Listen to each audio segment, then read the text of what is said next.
The episode of focus in this installment of Did It Suck is yet another from Stephen Moffat's best man, Mark Gatiss. His writing creeps in through the window from time to time, but given that he's skeptical he's going to even be involved in the next series of Who, this could potentially be his last story for the show. I mean, it's not like his stories are the work of a master or anything, but nonetheless, he took risks, was there from the start, and has managed to cling on ever since. Not many writers for the show can say the same. So given that we are saying goodbye to Gatiss and wishing him well in future endeavours, let's critique this latest addition to the show and see if it shone out as a story worth telling. Oh, right off the bat. Oh, this looks tragic. Sorry, I forgot about how crappy some of the CG in this show looks these days. Kinda caught me off guard. What this opening scene could have done without was the appearance of the main characters. Given that the Doctor can travel in space in a matter of seconds and it takes us years worth of prep and launch just to get somebody on the moon, why would he bother coming here? Their purpose in this scene can be narrowed down to 2 words. To annoy. Here's a better idea. Have NASA discover this sign on Mars on their own, then they could say something like, "Get me the president of the world on the line," or something cheesy like that. I can't stand cheese and cringe either, but it would at least be entertaining. Now that he is the president of the world, it no longer feels like he's there to assist people anymore. Maybe he just wants to instill fear into the masses. So Doctor Who brings us back to Mars, where the revival hasn't taken us since the waters of Mars back in 2009. Correct me if I'm wrong there. I will give the episode a couple of points for the use of location because it's nice when we aren't stuck on present day Earth for 3 episodes straight. Interestingly as well, these cave sections were shot so it's not just a quick trip to the studio for the majority of it, and were in fact shooting in Bristol where slaves were actually kept within once upon a time. The premise of the episode is also quite intriguing given that humans were not meant to be on the surface of Mars in 1881. Annoyingly though, the characters are all back in spacesuits again, understandably of course, but I have to say thank God they didn't use the overused orange one that's been lingering in the costume cupboard since series 2 back in 2006. Bill then runs off and we have another instance of the companion falling down a hole that looks like it could do some serious damage to the human body, only to come out of it completely unharmed. Not only does the hole look horrifically computer generated like the NASA building, but the way Bill lands you would expect she'd need some serious teeth reconstruction following this. Blood everywhere, teeth scattered, but nah, she's completely unscratched. Oh yeah, it's on before 9 o'clock, never mind. The 2 remaining on Mars then run into a bit of an awkward position as one gets chased by an ice warrior and another comes face to face with a man in a metal suit. The tension built up quite well here, and the payoff for identifying the man beneath the suit as a stiff Brit was very much worth it, given it brings us closer to the truth of why there's a rather British message on Mars. After some laborious tea and cake, we established that the soldiers were offered a giant laser and all the riches of Mars in exchange for the reconstruction of his ship and safe return. It's interesting that they played on the outdated imperial attitudes of the past inside these characters, shown also through the unquestioned servitude of Friday the Ice Warrior. The British Empire colonised many places on Earth, now they're out to colonise Mars. This created some interesting dynamics between the characters, just a shame it didn't really add up to much aside from establishing loyalty and triggering the Empress later in the episode. What's really strange however is there's actually a deleted scene of the Doctor and Bill offering to do some washing up for Friday. I would have thought one would travel through space and time so you don't have to do mundane shit like this. There really is nothing of note in this scene, so I'm glad they axed it from the final cut. Meryn Trant and the rest of the mining crew then find a room where the Empress rests. For some reason a wind-blowing sound effect can be heard here, which is strange given they're underground. It is interesting however that given how unique the soldiers' situation is, there's no sign of anybody going insane as a result of being this far away from home. In fact, the main things that drive the mutiny among the ranks are either the riches that are stowed away, shown when Meryn drugs his sergeant, and whenever Catchlove tries to outrank God's Egg. Godzaker, but we'll talk more about that later. The former motive kind of reminds me of The Hobbit and The Lord of the Rings, and how incredibly luring the appeal of wealth can cause people to do irrational things such as stealing. I have to say though, I'm not sure how I feel about Meryn being killed here. On the one hand, his lust for wealth could have distracted him from the fact the Empress was waking up, but on the other, it's so blatantly obvious that she's waking up, you can even hear it.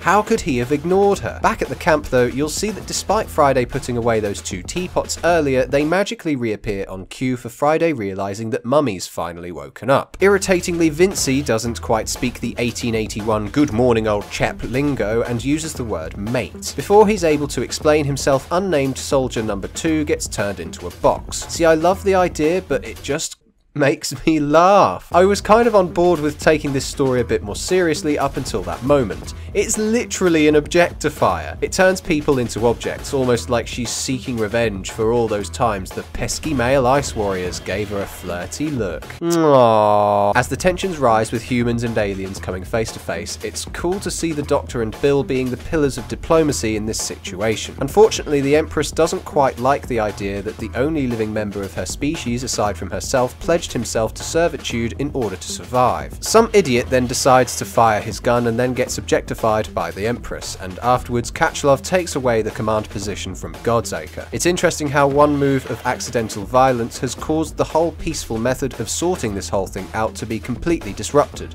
with Bill and Docky being chained up. It kind of reminds me again of Lord of the Rings, that bit in Two Towers when that archer accidentally starts off the Battle of Helm's Deep. In a couple of hours you'll be begging for help. I'm screaming for help! Please come let me out! The violence starts to erupt and we're stuck in the cell with the Grandad, Companion and Frankencoward. For some reason, however, the other soldiers then grow as deaf as Meryn Trant did when the Ice Warriors start popping up from under the ground. The camera certainly doesn't help either because it gives us some close-ups of the warriors to emphasize their size and power. The sound effects are so loud as well, it just seems ridiculous to assume that none of them can hear or even see this monster digging its way out of the ground. I mean, it's not even like the warrior is going out of his way to be quiet either. He's clearly wanting to be heard. To be fair though, it was pretty funny to hear this private conversation about how much this lad desired to see green, only for the Ice Warriors to appear and their colour is also green. More people then get turned into boxes before the Empress tells her army to sleep no more. Nothing sounds worse than blowing your own trumpet, Mark. I kind of saw Friday's return coming as soon as the Ice Warrior hands started popping up out of the ground. They all basically look the same, and given how loud they sound when coming out of the ground, it's unlikely I was going to forget their ability to do that. This sickeningly contagious deafness then gets passed on to every Ice Warrior standing near the laser, because once again the sound of the Doctor cranking it up is certainly well heard. Seriously, it's the biggest and most powerful object in the room. If this is war, you would surely keep your eye on it. The Doctor finally makes a reference to something most people in the audience are going to know about, that being Frozen of all things, before Catchlove goes and nullifies the Doctor's efforts again. Fortunately, he gets dealt with swiftly by the Colonel coming in at the nick of time. Then we have a load of boring talk about allegiances and laying down one's life for the sake of the rest of humanity, yada yada yada, can I go to bed yet? The Doctor then sends out a request for pickup to Alpha Centauri. Right. Who's that then? Oh. It's a character that hasn't been on the show since the 70s. Assuming that you're old enough to remember this crap or just know the show far too well for your own good, only a small percentage of people in the audience are going to understand this ending. I know that you can sure as hell find out on the internet who this weird eye thing was, but people shouldn't have to. It reeks of that horrible universe-creating nonsense that Marvel has stained fiction with, that only a consumer of all the media of that particular brand would be able to have a complete understanding of the works produced. Speaking of which, I do find it quite troubling how reliant this episode was on previous media to tell its story. For example, in order to understand the meaning behind the naming of the Ice Warrior Friday, one must have some knowledge of the story of Robinson Crusoe. I don't know if this book is part of the literature curriculum in schools or what, but I only know the story in name and have a desire to read it at some point. Regardless of this, however, the name won't have any significance to anyone anyone unless they look it up,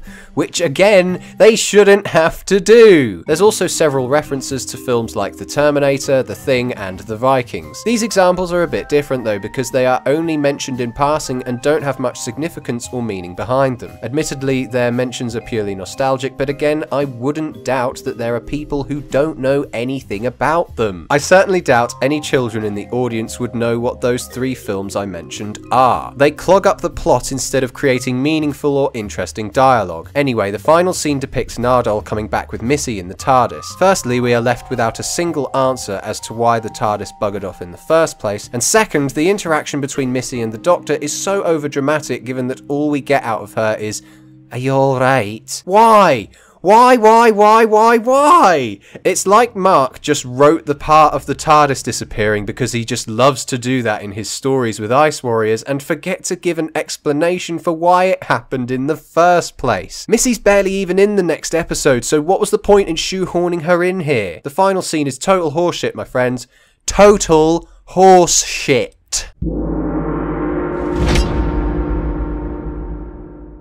During the scene where the Doctor and Bill are conversing with the soldiers, a picture of Pauline Collins' Queen Victoria is shown. Pauline previously portrayed the monarch in the second series episode, Tooth and Claw. Originally, the episode was going to be a sequel to Sleep No More, featuring a planet of bankers and people continuing to not wanting to sleep. Mark Gatiss decided to change the episode when he knew this would be his final Doctor Who story. And also because Sleep No More wasn't received well. The TARDIS inevitably leaving Mars without a pilot may have been a reference to the waters of Mars. In that episode, the Doctor interfered with time and the TARDIS may have not wanted to return to Mars anytime soon. It may also be a reference to a previous Mark Gatiss Ice Warrior story, Cold War, when the TARDIS also left during that episode. When the Doctor gives a poetic speech about the Ice Warriors, Bill replies, "Like the Vikings." In the original script for the 1967 story, the Ice Warriors were intended to be futuristic Vikings with bionic armor before later being changed to reptiles. We are Vikings! The surprise appearance of Alpha Centauri sets up the events of from 1972 and the monster of from 1974. So, did it suck? Ugh. If there was one episode I wasn't looking forward to reviewing, it was this one. My God, it was dull. To be fair, it certainly wasn't the worst episode of this series. It was a nice location, there were some cool ideas thrown around, the story wasn't too bad, if a little bland and uninspired, but had some good moments in there too. However, it is plagued with issues that have been outlined, probably due to this one receiving as little of the budget as possible, and a story that's difficult to take seriously in a lot of places. Its reliance on references to outside media, the unresolved plot points, and general irritations throughout have urged me to give this episode a 4 out of 10. What do you think about that, you Billy Brain boy? Big mug of water. I've forgotten where I was now. Given it brings us closer to the truth of why there's a rather British message on. Seriously, it's the biggest and most powerful object in the room. If this is war, you would surely keep your eye on it. I've forgotten where I was now. Merely's barely Bombo.